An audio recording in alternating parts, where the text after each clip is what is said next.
दोस्तों नमस्कार, ये है मार्गदर्शन फॉर सिविल सर्विसेज। मैं अनुराग चौधरी। दोस्तों आज की वीडियो में हम सॉल्व करेंगे उत्तर प्रदेश शिक्षा सेवा चयन आयोग द्वारा आयोजित किए जाने वाले असिस्टेंट प्रोफेसर परीक्षा के लिए सभी अभ्यर्थियों के लिए अनिवार्य खंड सामान्य ज्ञान के 30 महत्वपूर्ण प्रश्नों का प्रैक्टिस सेट। ये प्रश्न आपके आगामी परीक्षा के लिए अति संभावित और महत्वपूर्ण है। आप इन प्रश्नों को अच्छे से तैयार कर लीजिए। तो आइए शुरू करते हैं। असिस्टेंट प्रोफेसर परीक्षा के लिए सभी अभ्यर्थियों के लिए अनिवार्य खंड सामान्य ज्ञान के महत्वपूर्ण प्रश्नों का प्रैक्टिस सेट। पहला प्रश्न बहुत ही महत्वपूर्ण है। आप देखिए, ये सामान्य विज्ञान या पर्यावरण खंड से है कि निम्नलिखित में से कौन सी गैस ओजोन परत के विनाश के लिए उत्तरदायी नहीं है। ऑप्शन है CFC, हैलोन, डाइऑक्सिन्स या HCFC। तो सही उत्तर क्या हो जाएगा? Option C, dioxins. याद रखिएगा, डाइऑक्सिन्स ओजोन परत के विनाश के लिए उत्तरदायी नहीं है। CFC इसको क्लोरोफ्लोरोकार्बन कहते हैं। इसके अलावा हैलोन और HCFC यानी हाइड्रोक्लोरोफ्लोरोकार्बन ये ओजोन परत के क्षरण या नुकसान के लिए उत्तरदायी हैं। डाइऑक्सिन अत्यधिक विषैले रासायनिक यौगिकों का एक समूह है जो स्वास्थ्य के लिए हानिकारक होता है। अगला प्रश्न है, शिक्षण के गत्यात्मक उपागम से अभिप्रेत है या शिक्षण के गत्यात्मक उपागम का अर्थ क्या है? तो सही उत्तर है, शिक्षण के गत्यात्मक उपागम का अर्थ है विद्यार्थियों को कार्यकलाप के माध्यम से सीखना चाहिए। दोस्तों आप जान लीजिए कि जो गत्यात्मक उपागम है उसमें छात्रों की सक्रियता, उनकी गतिशीलता और संलग्नता यानी किसी भी क्रियाकलाप में उनकी जो लगाव है उस पर ध्यान देना होता है। इसके अंतर्गत किसी भी पाठ्य के लिए बिल्कुल नवीन दृष्टिकोण अपनाया जाता है। इसके अलावा इस उपागम में चर्चा करना, विद्यार्थियों को कार्यकलाप के माध्यम से सिखाया जाना शामिल होता है। अगला प्रश्न है, मूल्यांकन के उस वर्ग की पहचान कीजिए जो विद्यार्थियों के शिक्षा काल के दौरान उनके सीखने की प्रगति को जांचने के लिए निरंतर फीडबैक देता है। ऑप्शन है आपके स्थानन, नैदानिक, रचनात्मक या संकलनात्मक। तो सही उत्तर आपका हो जाएगा रचनात्मक, ऑप्शन सी। इसमें देखिए, रचनात्मक मूल्यांकन का अर्थ होता है किसी शैक्षिक कार्यक्रम में मूल्यांकन करके उसमें सुधार किया जाना, और ये किसी योजना का गुणात्मक आकलन करने के साथ उसमें अपेक्षित सुधार को इंगित करता है जिससे उसे और अधिक उपयोगी और प्रभावशाली बनाया जा सके।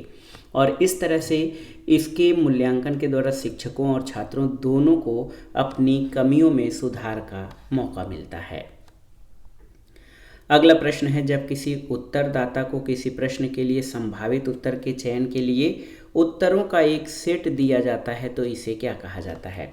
ऑप्शन है निस्सीम या ओपन एंडेड प्रश्न, शास्त्रीय यानी क्लासिकल प्रश्न, फिल्टर्ड प्रश्न या निश्चित विकल्प वाले प्रश्न यानी फिक्स्ड चॉइस ऑप्शन।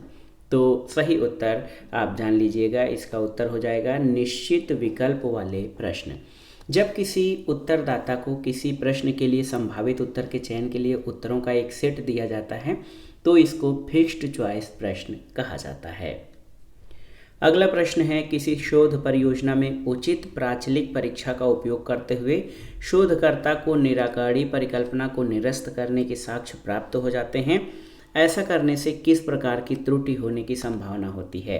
अल्फा त्रुटि, बीटा त्रुटि, दोनों अल्फा और बीटा त्रुटि, और न तो अल्फा न बीटा त्रुटि।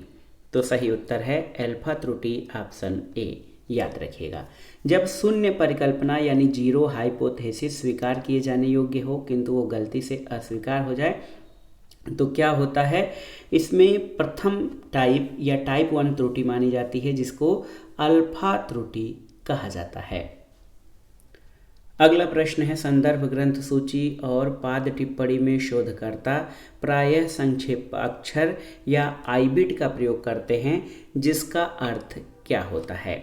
ऑप्शन है उसी स्थान में वही, प्रस्तावना और निम्नलिखित, यहाँ और वहाँ।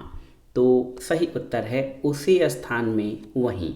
आप देख सकते हैं कि संदर्भ ग्रंथ सूची यानी बिब्लियोग्राफी और फुट टिप्पणी यानी पाद टिप्पणी में शोधकर्ता प्राय संक्षेपाक्षर यानी आईबिट का प्रयोग करते हैं जिसका अर्थ है उसी स्थान में वहीं।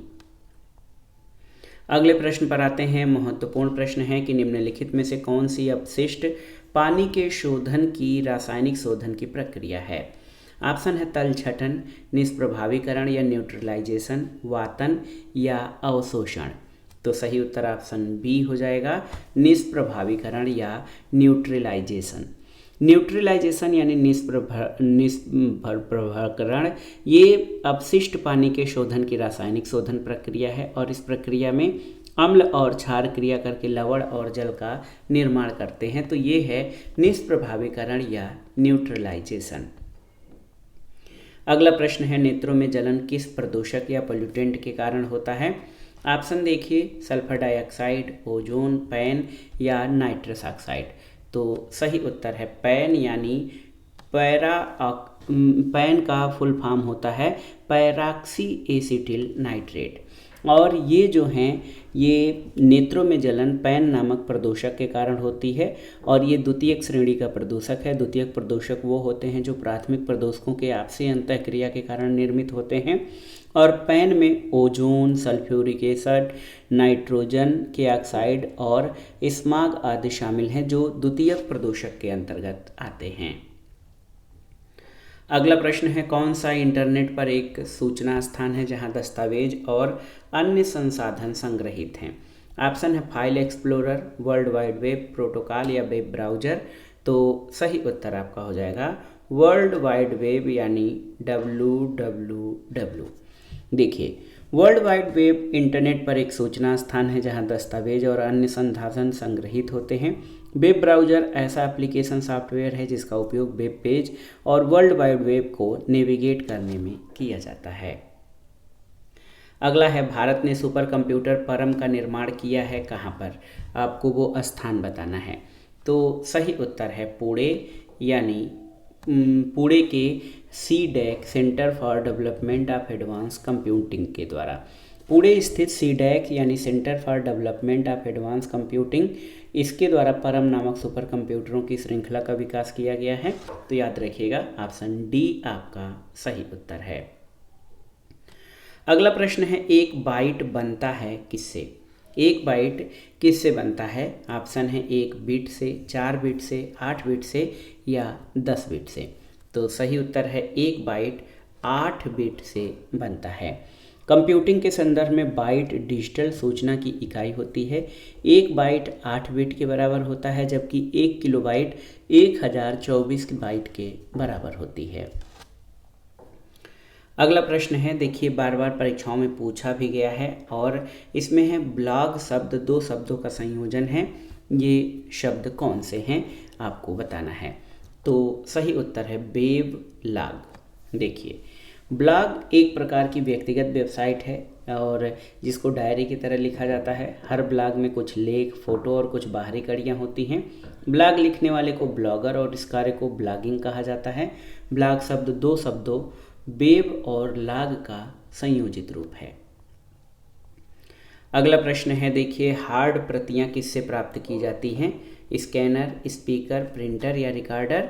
तो सही उत्तर आप जान लीजिए कि हार्ड प्रतियां किसी भी जो हैं फाइल की वो प्रिंटर के द्वारा प्राप्त की जा सकती हैं। ऑप्शन सी आपका सही उत्तर है। और आप जानते हैं प्रिंटर एक आउटपुट डिवाइस है, स्कैनर और रिकॉर्डर इनपुट डिवाइस हैं, स्पीकर आउटपुट डिवाइस है और इसकी सहायता से आवाज़ को सुना जाता है। अगला प्रश्न, भारतीय राज्य व्यवस्था से कि भारतीय संविधान के किस अनुच्छेद में व्यवस्था है कि राष्ट्रपति की सहायता करने और उसे सलाह देने के लिए एक मंत्रिपरिषद होगी। तो सही उत्तर अनुच्छेद 74(1)।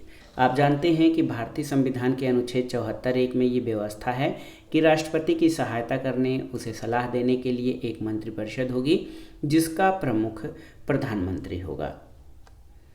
अगला है, निम्नलिखित में से कौन सा एक बांध भागीरथी नदी पर बनाया गया है आपको बताना है। भाखड़ा नांगल बांध, उकाई बांध, नागार्जुन सागर या टिहरी बांध। तो सही उत्तर क्या हो जाएगा। सही उत्तर टिहरी बांध का निर्माण भागीरथी नदी पर किया गया है और इस परियोजना की कल्पना 1949 में की गई थी। अगला प्रश्न है, निम्नलिखित में से कौन सा कथन मुद्रा संकुचन के अर्थ की सही व्याख्या करता है। तो मुद्रा संकुचन का अर्थ क्या होता है? जब मुद्रा का मूल्य बढ़ रहा हो तो उस स्थिति को मुद्रा संकुचन कहते हैं।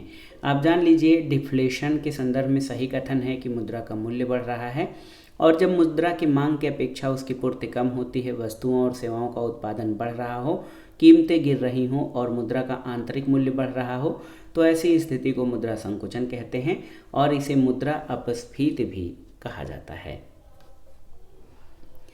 अगला प्रश्न है, जलियांवाला बाग त्रासदी से जुड़ा सैन्य अधिकारी निम्नलिखित में से कौन था? आपको बताना है। जलियांवाला बाग त्रासदी से जुड़ा सैन्य अधिकारी कौन था? आर्थर वेलेस्ली, मैनसन, स्लीमन या डायर? तो सही उत्तर है जनरल डायर, ऑप्शन डी।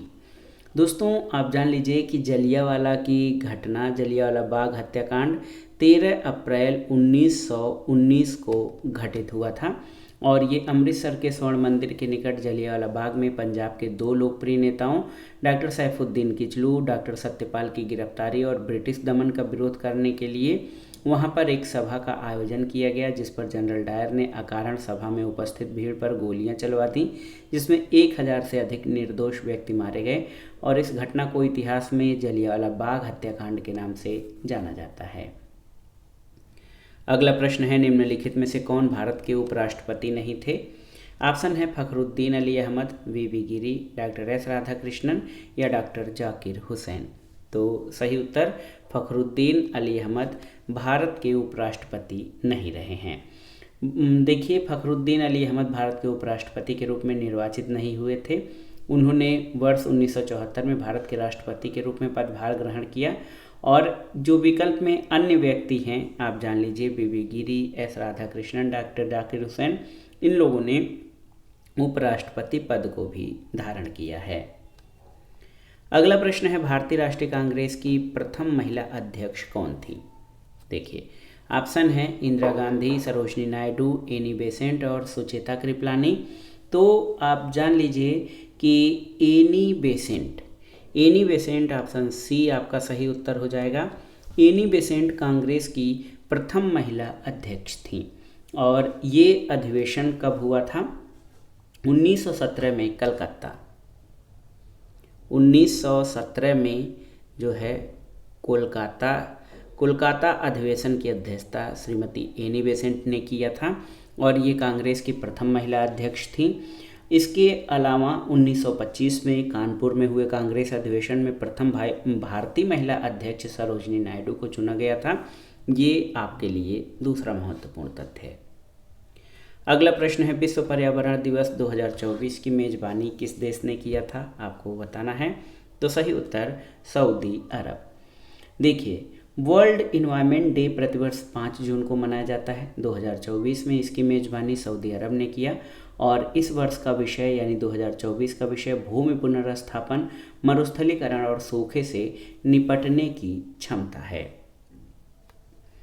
अगला प्रश्न देखिए, आधुनिक भारत के इतिहास से है कि किसको भारतीय स्वतंत्रता क्रांति की जननी कहा जाता है? तो ये हैं madam Bhikaji Cama, option A. आप जान लीजिए कि भीकाजी कामा को दोस्तों भारतीय स्वतंत्रता क्रांति की जननी के रूप में जाना जाता है। ये बहुत ही महत्वपूर्ण है। उन्होंने 1907 में स्टुटगार्ट जर्मनी में अंतर्राष्ट्रीय समाजवादी कॉन्फ्रेंस में भाग लिया और विदेशी भूमि पर भारतीय झंडा फहराने वाली पहली महिला थी। अगला प्रश्न है, किस समाज सुधारक को लोकहितवादी के नाम से जाना जाता था? तो लोकहितवादी गोपाल हरि देशमुख। यहाँ पर आप देख सकते हैं ऑप्शन सी, GH देशमुख। इनका पूरा नाम था गोपाल हरि देशमुख। इनको लोकहितवादी के नाम से जाना जाता था। इन्होंने प्रभाकर नामक साप्ताहिक समाचार पत्र, इसमें महाराष्ट्र की सामयिक समस्याओं के बारे में लोकहितवादी उपनाम से लिखते थे, इसलिए उनका उपनाम भी लोकहितवादी पड़ गया था। अगला प्रश्न देखिए, करंट अफेयर से है कि ICC महिला T20 विश्व कप 2024 टूर्नामेंट की सर्वश्रेष्ठ खिलाड़ी कौन थी? लौरा बोलार्ड, अमीलिया केर, हरमनप्रीत कौर या जेमिमा रॉड्रिक्स?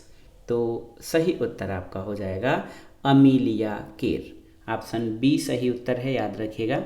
आईसीसी महिला T20 विश्व कप 2024 का आयोजन 3 से 20 अक्टूबर 2024 के मध्य संयुक्त अरब अमीरात में हुआ था। इस टूर्नामेंट की सर्वश्रेष्ठ खिलाड़ी न्यूजीलैंड की अमेलिया केर थीं। विजेता और उप विजेता न्यूजीलैंड और दक्षिण अफ्रीका की टीम रही थी। अगला प्रश्न है, चिकुनगुनिया की पहली वैक्सीन को किस देश में विकसित किया गया है, आपको बताना है। तो सही उत्तर है ये ऑस्ट्रिया। इस यहाँ पर जो चिकित्सीय शोध हैं वो बड़े पैमाने पर किए जाते हैं। चिकुनगुनिया की पहली वैक्सीन या टीका इविस्क नाम से वल्नेवा द्वारा ऑस्ट्रिया में GmbH के द्वारा विकसित किया गया है। अगले प्रश्न पर आते हैं। 26 नवंबर 2024 को 10वां संविधान दिवस मनाया गया। इसका मुख्य विषय क्या था, आपको बताना है। तो सही उत्तर हमारा संविधान हमारा स्वाभिमान। देखिए दोस्तों, 26 नवंबर 2024 को भारत के संविधान के अंगीकरण की 75वीं वर्षगांठ मनाई गई और इस अवसर पर संस्कृत और मैथिली भाषा में भारतीय संविधान के विमोचन भी किया गया। 26 नवंबर को भारत में संविधान दिवस मनाया जाता है और 10वें संविधान दिवस 2024 का विषय था हमारा संविधान हमारा स्वाभिमान। अगला प्रश्न है, भारत वन स्थिति रिपोर्ट 2023 के अनुसार वन और वृक्ष आवरण में अधिकतम वृद्धि दर्शाने वाले शीर्ष 4 राज्यों में कौन शामिल नहीं है? छत्तीसगढ़, उत्तर प्रदेश, बिहार और ओडिशा। तो सही उत्तर क्या है, आपको बताना है। तो सही उत्तर आपका हो जाएगा बिहार, ऑप्शन सी। कैसे, आप देखिए, भारत वन स्थिति रिपोर्ट 2023 के अनुसार वन और वृक्ष आवरण में अधिकतम वृद्धि दर्शाने वाले 4 राज्यों में छत्तीसगढ़, उत्तर प्रदेश, ओडिशा और राजस्थान है। बिहार इसमें शामिल नहीं है। अगला प्रश्न है, राष्ट्रीय खाद्य तेल मिशन तिलहन कब से लागू किया जाएगा, ये आपको बताना है। तो सही उत्तर 2024-25 से 2030-31 तक। दोस्तों, अक्टूबर 2024 को प्रधानमंत्री नरेंद्र मोदी की अध्यक्षता में केंद्रीय मंत्रिमंडल द्वारा राष्ट्रीय खाद्य तेल मिशन तिलहन को मंजूरी दी गई। इस मिशन को 10,103 करोड़ रुपए के वित्तीय परिव्यय के साथ 2024-25 से 2030-31 तक की अवधि में लागू किया जाएगा। अगला प्रश्न है, मैक्सिको की प्रथम महिला राष्ट्रपति कौन बनी, आपको बताना है। ये बहुत ही महत्वपूर्ण प्रश्न है। तो इनका नाम है क्लाउडिया शेनबाम। क्लाउडिया शेनबाम जो है ये मैक्सिको की प्रथम महिला राष्ट्रपति बनी। Susie Wiles White House USA की चीफ ऑफ स्टाफ बनने वाली पहली महिला हैं। रेचल रिव्स को यूनाइटेड किंगडम की पहली महिला चांसलर ऑफ द एक्सचेकर नियुक्त किया गया। हेल्ला टॉमस डॉटिटर आइसलैंड की दूसरी महिला राष्ट्रपति बनी थी। अगला प्रश्न बहुत ही महत्वपूर्ण है, भारत को तलवार के बल पर जीता गया है और तलवार के बल पर इसकी रक्षा की जाएगी। ये कथन किसका है? तो इसको कई बार आपने पढ़ा है। ये कथन लॉर्ड एल्गिन द्वितीय का है, जो कहता है कि भारत को तलवार के बल पर जीता गया है और तलवार के बल पर इसकी रक्षा की जाएगी। इस प्रैक्टिस सेट का आखिरी प्रश्न है कि निम्नलिखित में से कौन सा विकल्प सुमेलित नहीं है? सौर मंडल का दूसरा सबसे बड़ा ग्रह बृहस्पति, ये सही नहीं है। फोबोस और डिमोस ये मंगल के उपग्रह हैं। भारत का रूर यानी भारत का जो कोयला क्षेत्र है ये छोटा नागपुर पठार को माना जाता है। सिंधु नदी का मुहाना अरब सागर है। तो सौर मंडल का सबसे बड़ा ग्रह बृहस्पति है, न कि दूसरा सबसे बड़ा ग्रह। दूसरा सबसे बड़ा ग्रह कौन सा ग्रह है? आप जानते हैं सैटर्न या शनि है। तो दोस्तों ये था आज का वीडियो। इसमें हमने असिस्टेंट प्रोफेसर परीक्षा के लिए सभी अभ्यर्थियों के लिए अनिवार्य खंड सामान्य ज्ञान के 30 महत्वपूर्ण प्रश्नों के प्रैक्टिस सेट को सॉल्व किया। ये प्रश्न आपके आगामी परीक्षा के लिए आपकी तैयारी और रिवीजन के दृष्टिकोण से बहुत ही उपयोगी होंगे। आप इनको अच्छे से तैयार कर लीजिए। वीडियो आपको कैसा लगा हमें कमेंट बॉक्स में ज़रूर बताइएगा। वीडियो को लाइक करें, शेयर करें और इस चैनल मार्गदर्शन फॉर सिविल सर्विसेज को सब्सक्राइब करें। वीडियो देखने के लिए धन्यवाद दोस्तों। नमस्कार।